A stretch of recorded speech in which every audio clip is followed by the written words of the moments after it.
ചേച്ചി ഏവിയേഷൻ പഠിച്ചിട്ടില്ല. ഏവിയേഷൻ എന്ന് പറയുന്ന ആ ഒരു കോഴ്സ് പഠിച്ചിട്ടില്ല എന്നാണ് കുറെ പേര് എടുത്തിട്ട് പറയുന്നത്. ഫ്ലൈറ്റിന്റെ അകത്ത് നിൽക്കുന്ന തരത്തിലാണ് എഡിറ്റ് ചെയ്ത് വെച്ചിരിക്കുന്നത്. ഇവന്റ് മാനേജ്മെന്റ് ഫോട്ടോ അല്ലേ അത്?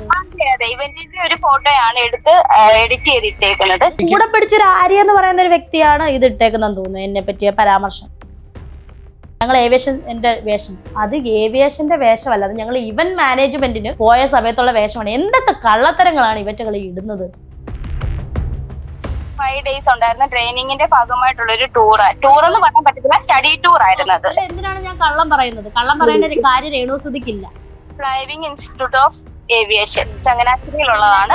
പത്തനംതിട്ടയിലും ഉണ്ട്. പത്തനംതിട്ടയിലും ഉണ്ട്, 2 ബ്രാഞ്ചാണ് ഉള്ളത് അവർക്ക്. ഓക്കെ, എന്നാ ശരി മോനെ വെച്ചു. പിന്നെ ഈ പറയുന്ന ആര്യ എന്ന് പറയുന്ന വ്യക്തി വ്യൂസിന് വേണ്ടിയിട്ടാണോ നിങ്ങൾ ഈ എടുത്തിട്ട്? വ്യൂസ് ഇല്ലെങ്കിൽ നിങ്ങൾ വേറെ വല്ലവരും എടുത്തിട്ട് പറയുന്നത് എന്നെ എന്തിനാണ്? എന്നെ വെറുതെ വിടൂ. ഒരുപാട് പേര് എന്നെ തന്നെ ഇട്ട് പറയുന്നുണ്ടല്ലോ, നിങ്ങളെങ്കിലും ഒന്ന് വെറുതെ വിടും. നിങ്ങൾക്ക് എന്നെ അറിയാവുന്നവരല്ലായിരുന്നു. ഈ ആര്യ എന്ന് പറയുന്ന വ്യക്തിയോടാ പറഞ്ഞത് എന്റെ കൂടെ പഠിച്ചേ. എന്നെ നിങ്ങളുടെ അടുത്ത് എന്തെങ്കിലും ഞാൻ ദ്രോഹം ചെയ്തോ? എന്തെങ്കിലും ദോഷം ചെയ്തോ? ഉള്ള സമയത്ത് കൂടെ പഠിച്ചു, അതല്ലാതെ ഞാൻ എന്തെങ്കിലും ചെയ്തോ നിങ്ങൾക്കെതിരെ? ഒന്നും ചെയ്തില്ലല്ലോ.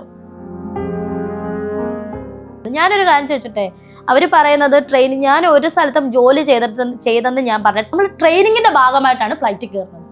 ട്രെയിനിങ് എന്ന് പറഞ്ഞാൽ എന്താണ്? ജോലിയുടെ ട്രെയിനിങ്ങിന്റെ ഭാഗം. അങ്ങനെ ഞാൻ പറഞ്ഞത് ട്രെയിനിങ്ങിന്റെ ഭാഗമായിട്ടാണ് ഫ്ലൈറ്റിൽ കയറിയത്. യൂണിഫോം ഇട്ടുകൊണ്ടാണ് ഫ്ലൈറ്റിൽ കയറിയത്.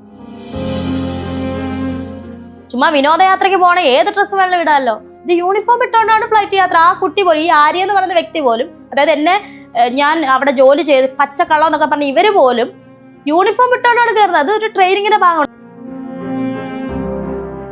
ഭ്രാന്താണെന്ന് ശ്രുതി മരിക്കുന്നതിന് മുൻപേ പറഞ്ഞിട്ടുണ്ട്. പറയട്ടേന്നേ, കേരളം തന്നെ ഒരു ഭ്രാന്താലയമാണെന്നാണല്ലോ വലിയൊരു വ്യക്തി പറഞ്ഞിട്ടുള്ളത്. കേരളമേ, ഞാൻ കേരളത്തിലെ ഒരു അംഗമല്ലേ.